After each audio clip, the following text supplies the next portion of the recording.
모두 새벽 깨우신 여러분들을 환영하고 축복합니다. 같이 기도드리겠습니다.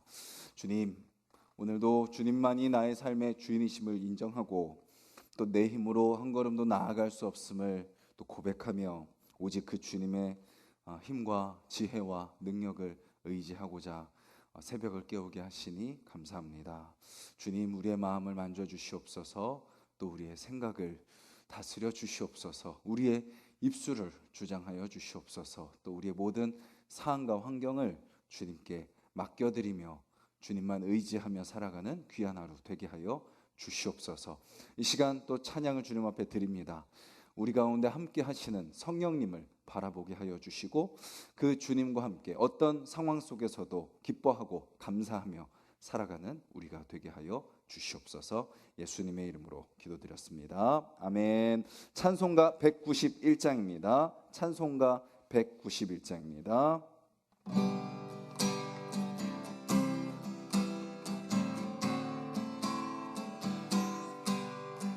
내가 매일 기쁘게 순례의 길 행함은 주의 팔이 나를 안보함이요, 내가 주의 큰 복을 받는 참된 비결은 주의 영이 함께함이라. 성령이 계시네, 할렐루야 함께하시네. 좁은 길을 걸으며 밤낮 기뻐하는 것 주의 영이 함께함이라. 전에 죄에 빠져서 평안함이 없을 때 예수 십자가의 공로 힘입어 그 발 아래 엎드려 참된 평화 얻음은 주의 영이 함께함이라. 성령이 계시네, 할렐루야 함께하시네. 좁은 길을 걸으며 밤낮 기뻐하는 것 주의 영이 함께함이라. 나와 동행하시고 모든 염려하시니 나는 숲의 새와 같이 기쁘다. 내가 기쁜 마음으로 주의 뜻을 행함은 주의 영이 함께함이라.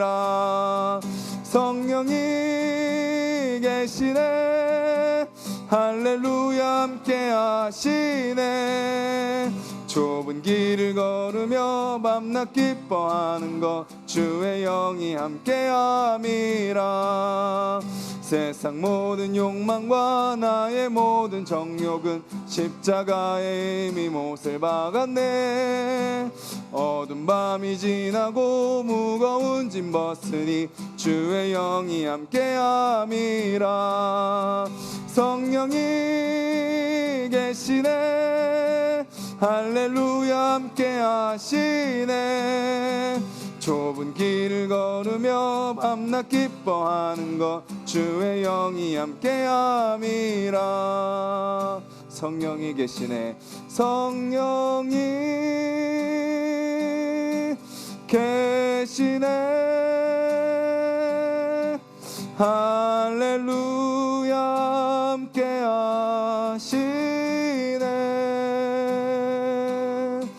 좁은 길을 걸으며 밤낮 기뻐하는 것 주의 영이 함께함이라. 성령이 계시네, 성령이 계시네, 할렐루야 함께하시네. 좁은 길을 걸으며 밤낮 기뻐하는 것 주의 영이 함께함이라.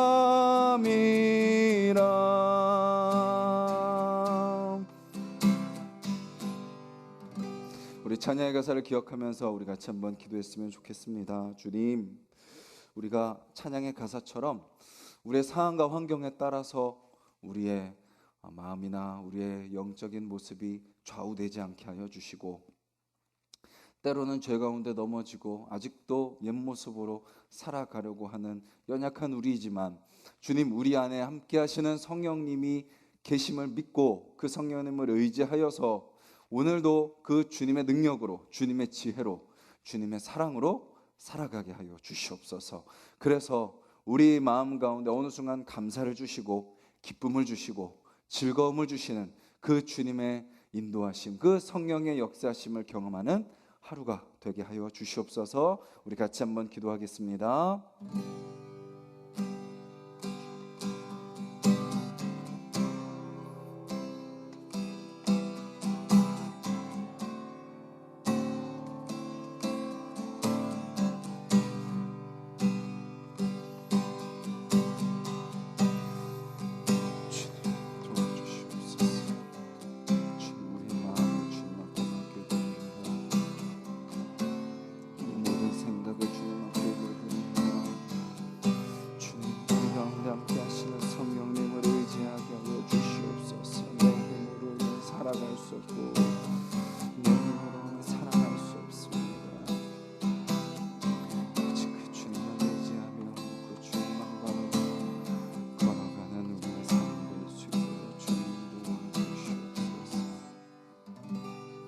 주님, 찬양의 가사처럼 오늘 우리와 함께 계시는 성령님을 의지하며 살아가게 하여 주시옵소서.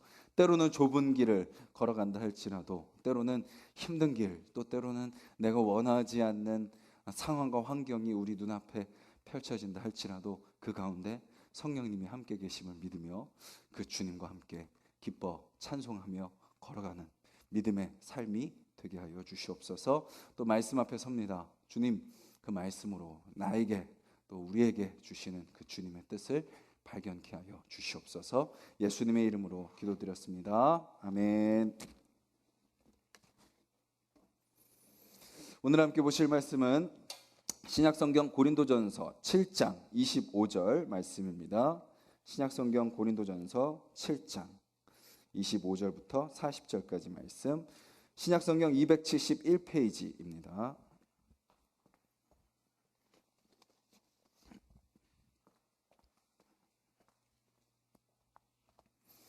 고린도전서 7장 25절부터 40절까지 말씀, 우리 한 목소리로 같이 읽도록 하겠습니다. 처녀에 대하여는 내가 주께 받은 계명이 없으되 주의 자비하심을 받아서 충성스러운 자가 된 내가 의견을 말하노니 내 생각에는 이것이 좋으니 곧 임박한 환난으로 말미암아 사람이 그냥 지내는 것이 좋으니라. 내가 아내에게 매었느냐 노이기를 구하지 말며 아내에게서 노였느냐 아내를 구하지 말라. 그러나 장가가도 죄짓는 것이 아니요 처녀가 시집가도 죄짓는 것이 아니로되 이런 이들은 육신의 고난이 있으리니 나는 너희를 아끼노라. 형제들아, 내가 이 말을 하노니 그때가 단축하여 진고로 이후부터 안에 있는 자들은 없는 자 같이 하며 우는 자들은 울지 않는 자 같이 하며 기쁜 자들은 기쁘지 않은 자 같이 하며 매매하는 자들은 없는 자 같이 하며 세상 물건을 쓰는 자들은 다 쓰지 못하는 자 같이 하라. 이 세상의 외형은 지나감이니라. 너희가 염려 얻기를 원하노라. 장가가지 않는 자는 주의 일을 염려하여 어찌하여야 주를 기쁘시게 할까 하되 장가간 자는 세상 일을 염려하여 어찌하여야 아내를 기쁘게 할까 하여 마음이 갈라지며 시집가지 않은 자와 처녀는 주의 일을 염려하여 몸과 영을 다 거룩하게 하려 하되 시집간 자는 세상 일을 염려하여 어찌하여야 남편을 기쁘게 할까 하느니라. 내가 이것을 말함은 너희의 유익을 위하며 너희에게 올무를 놓으려 함이 아니니 오직 너희로 하여금 이치에 합당하게 하여 흐트러짐이 없이 주를 섬기게 하려 함이라. 그러므로 만일 누가 자기의 약혼녀에 대한 행동이 합당하지 못한 줄로 생각할 때에 그 약혼녀의 혼기도 지나고 그같이 할 필요가 있거든 원하는 대로 하라. 그것은 죄 짓는 것이 아니니 그들로 결혼하게 하라. 그러나 그가 마음을 정하고 또 부득이한 일도 없고 자기 뜻대로 할 권리가 있어서 그 약혼녀를 그대로 두기로 하여도 잘하는 것이니라. 그러므로 결혼하는 자도 잘하거니와 결혼하지 아니하는 자는 더 잘하는 것이니라. 아내는 그 남편이 살아있는 동안에 매어 있다가 남편이 죽으면 자유로워 자기 뜻대로 시집 갈 것이나 주 안에서만 할 것이니라. 그러나 내 뜻에는 그냥 지내는 것이 더욱 복이 있으리로다. 나도 또한 하나님의 영을 받은 줄로 생각하노라. 아멘. 바울은 어제 말씀에서 어떤 것을 이야기했나요? 모든 것이 가하다. 그리스도인의 삶은 자유가 주어져 있다. 그래서 독신도 좋고 결혼도 좋고 할례자도 좋고 무할례자도 좋고 우리의 삶에 있어서 하나님께서 각자 주신 그 은사대로 살아가는 것이다 라는 내용을 살펴봤습니다. 근데 어제 말씀에 이어서 오늘 독신과 결혼에 대해서 좀 더 자세하게 이야기를 하고 있는 것을 보게 됩니다. 어제 말씀에서 결혼을 했다면 어떻게 살라 그랬죠? 서로에 대한 의무를 다하라. 그러니까 우리가 보통 지금의 사랑은, 지금의 결혼은 어떤 결혼이죠? 내가 중요하잖아요. 내 감정이 중요하고 내가 어떻게 느끼느냐가 중요하죠. 그래서 상대방이 나에게 의무를 다하기를 우리는 바랍니다. 의무를 다 안 해? 나 당신이랑 못 살아. 어떤 그런 내 중심적인 것을 원하지만 성경은 우리에게 뭘 말하고 있죠? 배우자에 대한 의무에 포커스를 맞추는 겁니다. 남편은 남편으로서 아내에게 어떤 의무를 다 해야 되는지 생각하고 그 의무를 다 해라. 그러니까 여기 뭐야? 상대방이 나에게 어떤 의무를 다 하는지가 먼저가 아니라 네가 먼저 그 의무를 다 해라. 그리고 너의 몸은 누구의 것이다? 너의 것이 아니라 배우자의 것이다. 그리고 하나님은 화평을 위하여 부르셨으니 정말 어려운 일이 있고 힘들어서 갈라서는 일이 있을 수도 있지만 헤어지지 말아라. 그리고 결정적으로 뭐라 그랬죠? 서로를 거룩하게 해라. 성경적인 결혼 생활에 대해서 알려주셨죠. 그 오늘 말씀에서는 바울이 목회자의 관점에서 고린도 교회를 향한 어떤 결혼에 대한 내용을 이야기하는 것을 보게 됩니다. 여기서 우리가 좀 염두에 둬야 될 건 뭐냐면 지금 이 고린도 교회라는 그 특수한 상황과 배경을 우리는 염두에 두고 이 말씀을 읽어야 된다라는 것을 기억하고 함께 나누기를 원합니다. 즉 바울이 목회를 하면서 전도를 다니면서 그리고 고린도 교회를 향한 그 마음으로 편지를 쓰면서 지금 이 고린도 교회가 처한 그 상황 속에서 어떻게 하는 것이 더 나은 모습인지 제안하고 있는 내용이다라는 것이죠. 오늘 성경을 읽으면서 많이 나오는 그런 내용이 뭐죠? 26절에 보면 이렇게 이야기합니다. 사람이 그냥 지내는 것이 나으니라. 나처럼 그냥 지내라. 어제 말씀에서도 자신처럼 되도록이면 결혼하지 말고 그냥 독신이면 독신으로 그냥 지내라 라고 이야기하는 그것을 더 반복합니다. 26절에 그렇게 이야기했고 38절에도 뭐라고 이야기하죠? 결혼하지 아니하는 자는 더 잘하는 거다. 그리고 40절에 이렇게 이야기합니다. 내 뜻에는 그냥 지내는 것이 더욱 복이 있으리로다 라고 이야기하고 있습니다. 마치 좀 바울이 결혼을 좀 이게 부정하나 부인하나 이런 생각이 들 수도 있습니다. 근데 우리는 바울이 독신을 추천하는 것이 결혼을 부정하는 것이 아니라는 것을 알아야 됩니다. 우리가 바울이 쓴 편지를 읽을 때마다 보게 되는 주제가 뭐죠? 가정입니다. 가정. 바울은 가정을 중요하게 여기고요. 가정 안에서 남편의 역할, 아내의 역할, 부모의 역할, 자녀의 역할 그것이 어떻게 해야 되는지 편지마다 가정에 대한 내용을 씁니다. 그것은 결코 바울이 결혼을 부정하거나 결혼이 안 좋다라는 것을 이야기하고 있지 않다는 증거가 되는 거죠. 그럼 왜 여기서는 결혼보다 독신이 더 낫다고 할까요? 크게 세 가지 이유입니다. 26절에 보면 이런 말씀을 하고 있어요. 임박한 환난으로 말미암아. 지금 이 당시는요, 기근이 심했던 시대입니다. 기근이 심했습니다. 그러니 경제적으로 어렵죠.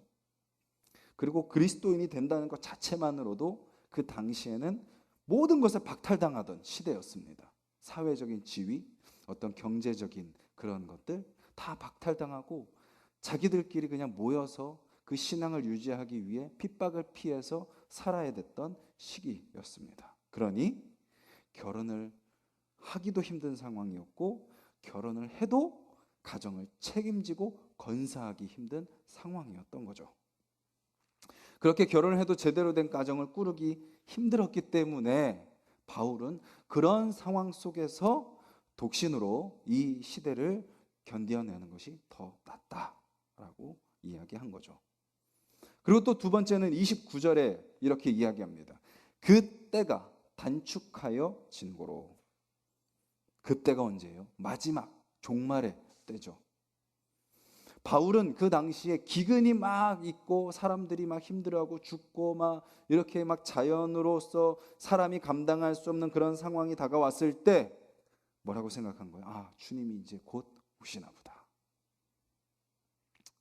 그러니 이렇게 이야기하는 거죠. 주님이 오시는 그때 31절의 말씀처럼 이 세상의 외형은 다 지나가니까 종말이 찾아오면 눈에 보이는 아무것도 소용없게 되니까 지금 결혼하고 막 이렇게 막 하고 막 이런 눈에 보이는 것, 결혼뿐만 아니라 또 여러 가지를 이야기하고 있죠. 그 눈에 보이는 것 중심으로 살지 말고 지금 있는 그 자리에서, 독신이면 독신대로, 결혼했으면 결혼했은 대로 지금 너가 있는 그 상황 속에서 뭔가 새로운 것, 뭔가 다른 것을 하려고 하지 말고 지금 있는 그 삶에 충실해라 라고 하는 의미에서 결혼하는 것보다 독신으로 지금을 유지해라 라고 이야기했던 거죠. 그리고 마지막 세 번째는 이유가 뭐죠? 32절부터 34절에 나옵니다. 뭐라고 이야기하나요? 결혼을 하는 것보다 독신을 더 추천하는 이유는 뭐예요? 마음이 나누어지기 때문이다 라고 이야기하죠. 그러니까 지금 이런 상황 속에서 딱 이런 시대적 상황, 기근이 있고 그때가 종말의 때가 이제 가까웠을 때라고 생각하는 그 상황 속에서 바울은 성도들이 어떻기를 원하는 거예요? 막 다른 것에 분주하고 막 다른 것에 마음을 뺏기기보다도 오직 이때 하나님만 더 바라봐야 되는 때야. 결혼도 중요하고 뭐 여러 가지도 중요하지만 오직 하나님께만 집중해야 될 때야. 그런데 결혼하면 어떻게 돼요? 남편은 아내를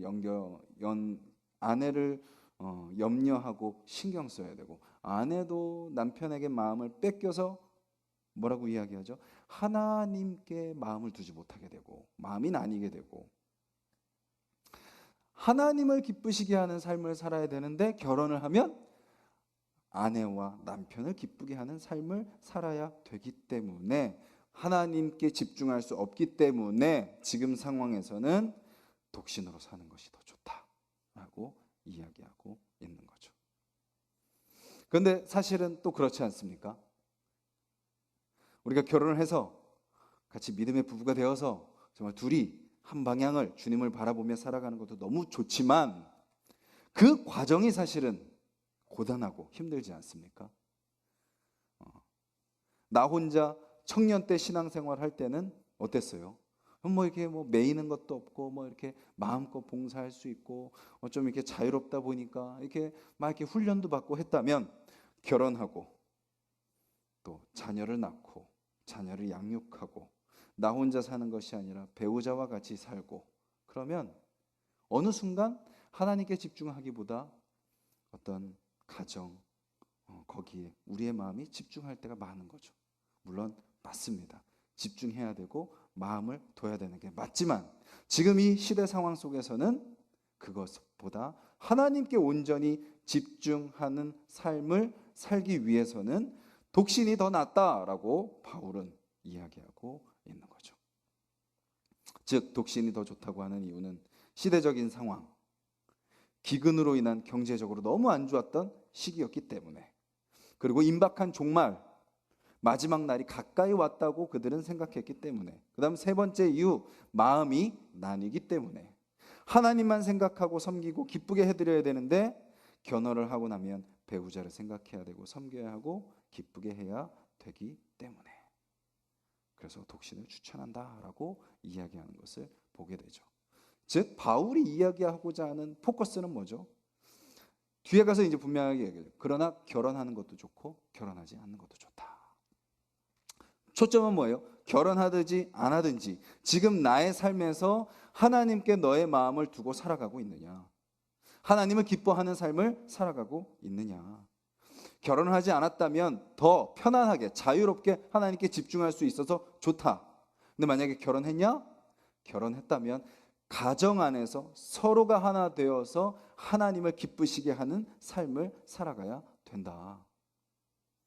그리고 지금 바울이 이야기하는 어떤 결혼보다 독신이 낫다라고 하는 이 전체 문맥 속에서 우리는 결혼의 원리를 알 수 있죠. 그거는 뭐죠?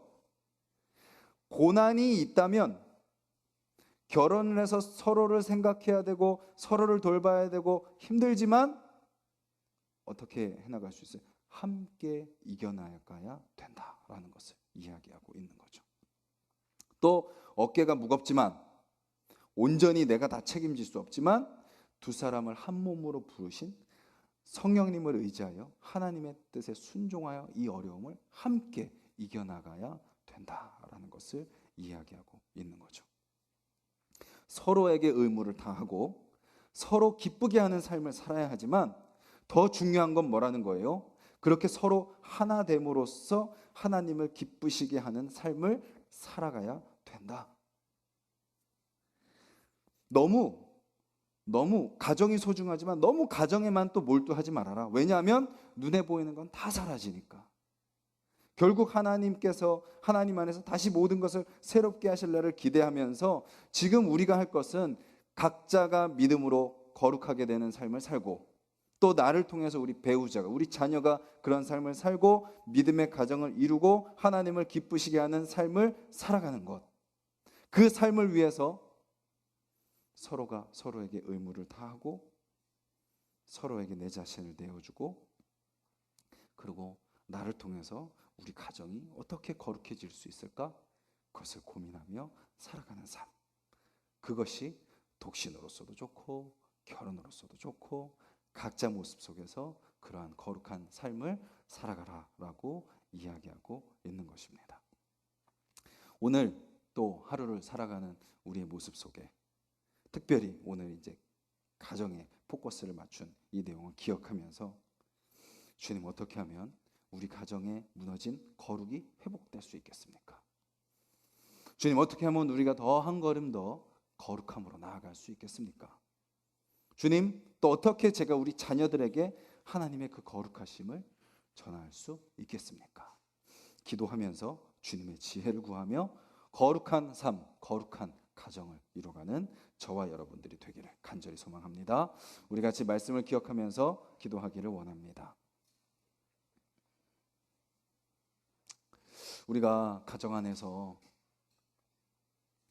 주님께서 우리를 결혼이라는 그 삶으로 허락해 주셨고, 나 혼자 사는 것이 아니라 배우자와 또 자녀를 양육하며 또 부모님을 모시며 살아가는 삶으로 인도해 주셨다면,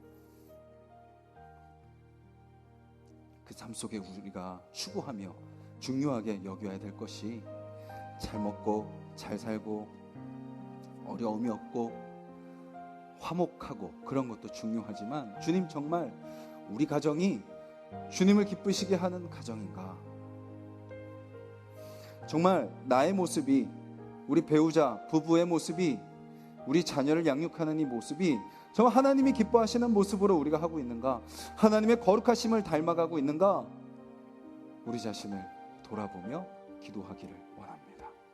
주님, 그래서 나의 말 한마디 한마디, 어떤 나의 반응, 행동 하나하나가 정말 우리 가운데 함께 하시는 주님을 드러내고 우리 가정을 더욱더 거룩하게 하며 그렇게 하나님을 기쁘시게 하는 가정으로 나아가게 하는 나의 모습이 먼저 되게 해달라고 같이 기도하시고, 우리 가족들을 위해서 기도하시고, 또 우리 영적인 가정인 우리 하나숲동산교회 성도님들의 삶이 각자가 그렇게 거룩한 삶 살고, 주님, 내가 먼저 주님의 거룩함을 닮아서 우리 서로에게 그 거룩함을 흘려보내는 우리 공동체가 되게 해달라고 기도해 주시고, 우리 각자 기도 제목 놓고 기도드리겠습니다. 주님 감사합니다. 주님 말씀 나누는 것이 감사합니다. 주님 시대적인 상황 속에서 아버지 하나님께 온전히 집중하기 위해 아버지의 주님 독실한 추천하는 바울의 모습을 봅니다. 우리가 결혼을 했든지 하지 않았든지 우리에게 중요한 것은 바로 하나님을 기쁘시게 하는 삶을 살아가는 것이기 때문입니다. 하나님의 거룩하심을 닮아가는 삶이기 때문입니다. 주님, 우리가 결혼했다면 주님, 이제 나만을 위한 삶이 아니라는 것을 우리가 기억하게 하여 주시옵소서. 나의 욕구를 채우고 나의 만족을 누리고 내가 원하는 대로 이루어지고 내 생각대로 이루어지고 내 계획대로 이루어지며 내가 말하는 가정의 모습을 이루어가는 것이 아니라 주님이 원하시는 모습, 주님이 기뻐하시는 가정, 주님이 바라는 그런 가치가 우리 가정 가운데 드러나게 하여 주시옵소서. 주님, 가정이 깨어지고 있는 시대입니다. 가정이 위태위태한 시대입니다. 가정의 본질을 잃어가는 이 시대입니다. 하지만 주님, 저희들 우리가 먼저 말씀 안에서 우리가 어떤 가정이 되어야 되는지 우리가 귀 기울이고 지혜를 구하며 하나님께 맡기고, 또 무엇보다도 우리 가정 가운데 주인 되시는 성령 하나님을 우리가 바라보며 그 성령님께서 우리를 주장하시며 성령님께서 아버지 우리 가정의 한 사람 한 사람을 주장하여 주셔서 그렇게 성령을 의지하여 말하고 성령을 의지하여 행동하고 성령을 의지하여 생각하고 마음을 품어서 온전히 더욱더 우리가 성령으로, 성령의 능력으로, 성령의 지혜로 세워져 가는 귀한 가정이 되게 하여 주시옵소서.